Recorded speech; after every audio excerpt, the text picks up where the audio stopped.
2026-এর ইলেকশনটাকে SIR দিয়ে পার করবে। বিজেমূল এটা পুরো ঠিক করে নিয়েছে, বিজেপি আর তৃণমূল মিলে। আজকে যারা বিজেপিকে 2021-এ ভোট দিয়েছিল, আজকের দিনে তারা আর ভোট দেবে না, কারণ বুঝতে পেরে গেছে তৃণমূলের অত্যাচারের হাত থেকে বাঁচার জন্য বিজেপিকে যারা ভোট দিয়েছিল, এই তৃণমূল আর বিজেপি আলাদা নয়। তাহলে কি করতে হবে? এমন পারসেপশন তৈরি করো মুসলমানদের ভোটাধিকার কেড়ে নেবো বলে আবার নতুন করে 2021-এ বলেছিল মুসলমানদের তাড়িয়ে দেবো, ভোট দাও, বিজেপি ভোট নিল। এবার হচ্ছে ইস্যু হচ্ছে মুসলমানদের কাছ থেকে ভোটাধিকার কেড়ে নেবো, এটা হচ্ছে ইস্যু। আর তৃণমূল কি বলেছিল? মুসলমানদেরকে রেখে দেবো। 21-26-এ বলবে তোমার ভোটাধিকার আমি বাঁচিয়ে দেবো। একটা কথাই জোর গলায় বলে যাচ্ছি, কারো অভিশাপে কোনো বৈধ ভোটারকে বাতিল করার ক্ষমতা কারো নাই, কারো আশীর্বাদে কোনো অবৈধ ভোটারকে বৈধ ঘোষণা করার ক্ষমতা কারো নাই। অর্থাৎ কারো অভিশাপ বা আশীর্বাদে ভোটাধিকার চলে যাবে বা থেকে যাবে, এটা মাথা থেকে সরিয়ে দেন। সংবিধানের অধিকার অনুযায়ী, অনুচ্ছেদ 326 অনুযায়ী আপনি আমি ভারতীয়, 18 বছরের ঊর্ধ্বে আপনার আমার বয়স, আপনার আমার ভোটদানের স্বাধীনতা আছে। এটাকে যদি কেউ কাটতে চায় তার জবাব দেওয়ার জন্য কোর্ট আছে, কোর্টের মাধ্যমে বুঝে নেব, ছেড়ে কথা বলবো না। অযথা আমাদেরকে আতঙ্কিত করা হচ্ছে। আমি আবারও বলছি, আতঙ্কিত হবেন না। সমস্যা তৈরি করছে, মাথা ঠান্ডা রেখে সমাধান করতে হবে, অন্যথায় কি হবে? ভুল পদক্ষেপ নিলে ক্ষতি আমাদের হবে। যতটুকু শুনেছি কিভাবে ফর্ম ফিল আপ করতে হবে বলেছে, আমি সেইভাবে শিখিয়েছি। ফর্ম ফিল আপ কারো ভুল হয়েছে কি? কেউ বলতে পারবে যে ফর্ম ফিল আপ ভুলের জন্য রিজেক্ট হয়েছে কারো? তাহলে যেটা শুনেছিলাম কিভাবে ফর্ম ফিল আপ করতে শুনেছি, বলে দিয়েছি। এখানে একটা বড় রহস্য আছে। এই রহস্যের কথা বিজেপিও বলছে না, তৃণমূলও বলছে না। কারণ কি? এরা মিলেমিশে একাকার হয়েছে আপনাকে আমাকে বোকা বানানোর জন্য। আর এটা বলে যাচ্ছি, ওয়াকাফ মানবো না করতে করতে যেভাবে ওয়াকাফটাকে মেনে নিয়েছে, আর এই মমতা ব্যানার্জি এসআইআর এর নামে বিপদ পশ্চিম বাংলায় ডেকে নিয়ে এসে, যেটাও মাথায় রাখবেন, মিলিয়ে নেবেন। আজকে ওই বিডিও অফিসে গিয়ে গেট ঠেলাঠেলি তো নাটক, ওইগুলো নাটক মিলিয়ে নেবে। এই মমতা ব্যানার্জি সমস্তটাই নাগপুরের আরএসএস এর কথা শুনে চলছে, এটা মাথায় ঢুকিয়ে নেবেন আপনারা। তাহলে আপনার আমার যদি কারো রিজেক্ট হয় আমাকে তো জানাবে, নির্বাচন কমিশন বলছে। আমি বলছি তাহলে এতটা জানিয়ে দিচ্ছেন না কেন? নির্বাচন কমিশনের অফিসাররা বলছেন যে আমরা বারবার ডিস্ট্রিক্টকে বলছি যাদের রিজেক্ট হয়ে যাচ্ছে দরকার লাগলে সাথে সাথে জানিয়ে দাও, তাও জানাচ্ছেন না কেন? বিডিও অফিসটা কন্ট্রোল করে কে? নির্বাচন কমিশন, ভারত সরকার না পশ্চিমবঙ্গ সরকার? বুঝতে পারছেন? কন্ট্রোল করে পশ্চিমবঙ্গ সরকার, স্টাফ গুলো পশ্চিমবাংলা সরকারে। সুতরাং কোন জায়গা থেকে একটা থ্রেট বা ভয় দেখিয়ে রাখা হয়েছে যে এখন ঘোষণা করবে না। বুঝতে পারছেন? তাহলে ক্ষতিটা কে বেশি করতে চাইছে? বিজেপি তো করতে চাইছেই, কিন্তু বিজেপির সাথটা কে দিচ্ছে? এই তৃণমূল দিচ্ছে। ওই জন্যই নওশাদ সিদ্দিকী বিজেপি আর তৃণমূলের এই নোংরামিটা এক্সপোজ করে দেয়, তাই নওশাদ সিদ্দিকী দোষী হয়ে যায়। নওশাদ সিদ্দিকী নামে নওশাদ সিদ্দিকী কি করছে এগুলো ধরতে গিয়েছিলাম, তো অ্যাকচুয়াল রহস্যটা ধরতে হবে না। এখন আমার বুকে একটু বল এসেছে, কেন বলুন তো? যে আমাকে যদি বাতিল করে দেয় ভোটার লিস্টে নাম, আমার কাছে একটা কাগজ আসবে কেন, কি কারণে আমাকে বাতিল করেছে, বুকে বল থাকবে না? আমরা কেউ কি কাঁটাতার পার করে এসেছি নাকি? আমরা কি বিদেশি নাগরিক নাকি? যে কারণেই বাতিল করুক না, যদি করে, আমি বলছি করবে না, আমার আশা করবে না, আইন বলছে করবে না, তারপরেও বদমাইশি করে যদি করে, আমাকে কারণটা দেখাচ্ছে, আমি একটু হলেও বুকে বল পেয়েছি। ওই কারণটাকে আমি চ্যালেঞ্জ করে প্রথম দু জায়গায় যেতে পারি, ডিস্ট্রিক্টে, সিএওতে। দু জায়গায় যদি রিজেক্ট হয়, তারপরে তো আপনাদের বিধায়ক আছে শুধু ভাঙড়ের মানুষের জন্য নয়। যদি আজ থেকে কেউ বলে ভাঙড়ের বিধায়ক কি বলছে, কি করছে, আপনারা বলবেন আমাদের বিধায়ক শুধু ভাঙড়ের নয়, রাজ্যের মানুষের জন্য লড়াই করছে। রাজ্যের মুসলমান, দলিত, আদিবাসী, রাজ্যের ভোটারদের জন্য লড়াই করছে, এটা জোর গলায় আপনারা বলবেন। আর আমি বলছি কেন বাদ হবে? আমার প্রশ্ন, কেন বাদ হবে? যখন আমি কথা বলেছি, হাসি মুখে কথা বলেছি অফিসারের সাথে, কিন্তু আসবার সময় এটাও হাসি মুখে বলে এসেছি যে আমরা যদি একটা লোকের নাম বাদ পড়ে বৈধ ভোটারের, তাহলে কিন্তু আপনার বিরুদ্ধে কোর্টে যাব, আপনাকেও কোর্টে টেনে নিয়ে যাব। আর অলরেডি গিয়ে বসে আছি কোর্টে, বাদ পড়বে, এখান থেকে ধরে টেনে নিয়ে যাব আইনের মাধ্যমে। কি বলছি বুঝতে পেরেছেন? ডোমিসাইল সার্টিফিকেটটা ইস্যু করছে না। এবার সাপ হয়ে কামড়াচ্ছে কে, ওজা হয়ে ঝাড়ছে, বুঝতে পেরেছেন? এই যে সমস্যা হচ্ছে, ব্লকে ব্লকে ব্লকে ব্লকে গিয়ে তৃণমূলের নেতারা দেখছি দরজা ঠেলাঠেলি করছে। অফিস তো ভাই তোমাদের সরকারের, তোমাদের সরকারের অফিস, তুমিই তো ঠেলাঠেলি করছো। অফিসটা কার অফিস? পশ্চিমবঙ্গ সরকারের নয়, ওরাই তো সরকারে আছে, ওদের সরকারের অফিস, ওরাই যে ঠেলাঠেলি করছে। এটা পুরো নাটক করছে। ঠেলাঠেলি করতে লাগবে না, ঠেলাঠেলি আমরা বিরোধীরা করব, যদি করতে লাগে আমরা করব, আমরা তো সরকারে নাই। দুটো কাজ মমতা ব্যানার্জি করছে না।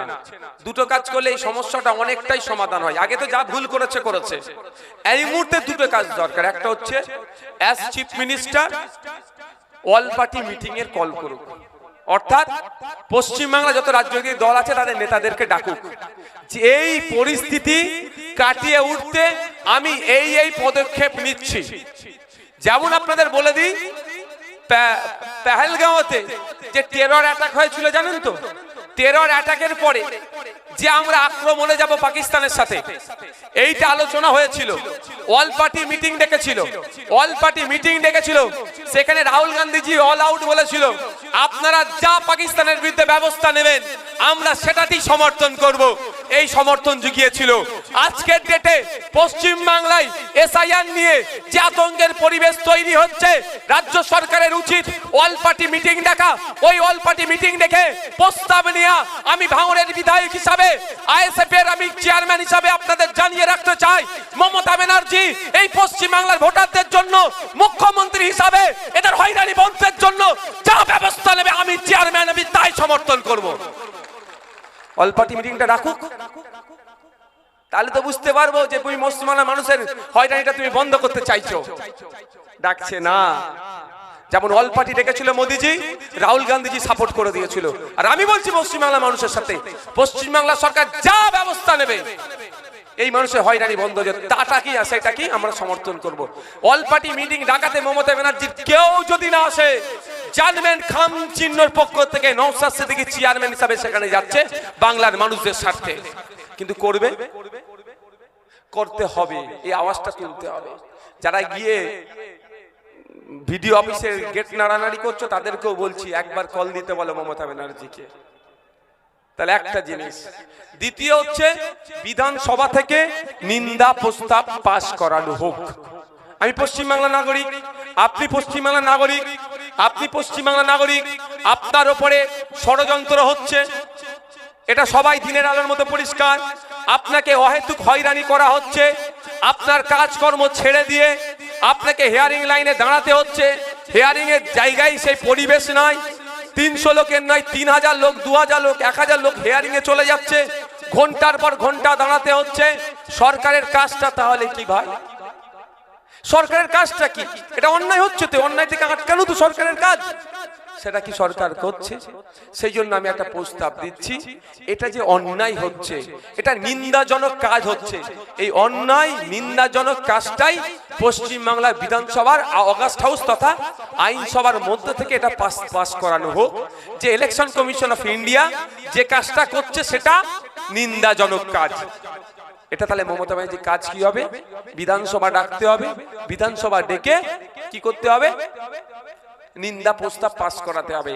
আমি অনেক ক্ষেত্রে তৃণমূলের প্রস্তাবে আমি সাই দিইনি, অনেক প্রস্তাব জনসাধারণের জন্য নাই বলে আমি সাই দিইনি। যেমন সাই দিয়েছিলাম কোথায়, যেটা জনসাধারণের পক্ষে সেখানে আমি সাই দিই। তো আমি এখানে ওয়াদা করে যাচ্ছি, এটা জনসাধারণের পক্ষে। যখন নিন্দা প্রস্তাব আসবে, ভোটাভুটি যদি হয়, ভোটাভুটিতে আমি নওশাদ সিদ্দিকী বিরোধী বিধায়ক হয়েও আমি শাসকের ভোট দেব বাংলার মানুষের স্বার্থে। এগুলো করতে বলুন, দেখবেন এইগুলো করবেন। আর রাস্তাঘাটে নেবে হ্যান কারেঙ্গা ত্যান কারেঙ্গা, ওটা তো বিরোধীরা করবে, ওটা তো বিরোধীরা করবে। তা কি করছে? আমি কি বলছি আপনাদের বুঝে আসছে? প্রথম কথা, বিজেপি নিয়ে কেন আমি সমালোচনা করছি না? বিজেপি আপনাকে আমাকে পেরেশান করার জন্য এই অনৈতিক পন্থা অবলম্বন করেছে, কিন্তু আমার রাজ্য সরকার বলছে আপনাকে আমি পেরেশানি হতে দেব না বলে চিৎকার করছে। তো পেরেশানি হতে দেব না বলে চুপ করে বসে থাকলে হবে কি? তার জন্য তো ব্যবস্থা গ্রহণ করতে হবে।